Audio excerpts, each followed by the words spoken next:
দাবিতে আগামী বাংলাদেশ যাতে ফ্যাসিস্ট এবং ফ্যাসিস্ট মুক্ত একটি বাংলাদেশ গঠন হয়, সেই ঐক্যমতের সমাবেশে বাস্তবায়ন করার জন্য আজকের এই সমাবেশ।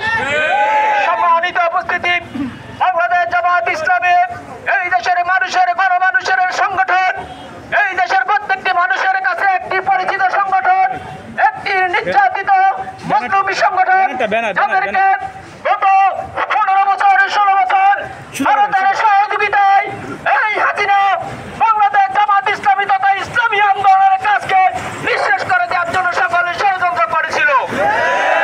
ষড়যন্ত্রের অংশ হিসেবে বাংলাদেশ জামায়াত ইসলামীর আমির সহ শীর্ষ নেতৃবৃন্দকে ঠুমকা মিথ্যা মামলা গ্রেফতারে দেখিয়ে রাজনৈতিক উদ্দেশ্য হাসিল করার উদ্দেশ্যে এই দেশ থেকে ইসলামকে বিতাড়িত করার জন্য ভারতের সাজসে মৃত্যু সাধারণতাকে ফাঁসি দিয়ে আমাদের প্রথম শ্রেণীর নেতৃবৃন্দকে হত্যা করেছিল।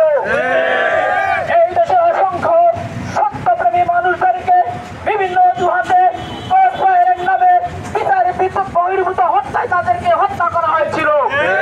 অসংখ্য মানুষের ব্যবসা বাণিজ্য ধ্বংস করেছিল। সত্যের পক্ষে তারা এই কথা বলেছে, প্রত্যেকের কণ্ঠকে রুদ্ধ করার জন্য তারা চেষ্টা করেছিল এবং এই বাংলাদেশকে তাদের নিজের বাপদাদার সম্পত্তিতে রূপান্তর করেছিল। কিন্তু গত বছরের জুলাই এবং আগস্ট আন্দোলনে ছাত্র জনতার অপমান আন্দোলন, অসংখ্য ছাত্র জনতার রক্তের বিনিময়ে এই খুনি হাসিনা স্বৈরাচার ফ্যাসিস্ট জালিম হাসিনা এই দেশ থেকে পালিয়ে যেতে বাধ্য হয়েছে। আমি উপস্থিতি, এই দেশ থেকে তারা পালিয়ে যাওয়ার পরেও তাদের কোনো ষড়যন্ত্র বন্ধ নেই। তারা বিভিন্নভাবে এই দেশকে নিয়ে ষড়যন্ত্র লিপ্ত রয়েছে।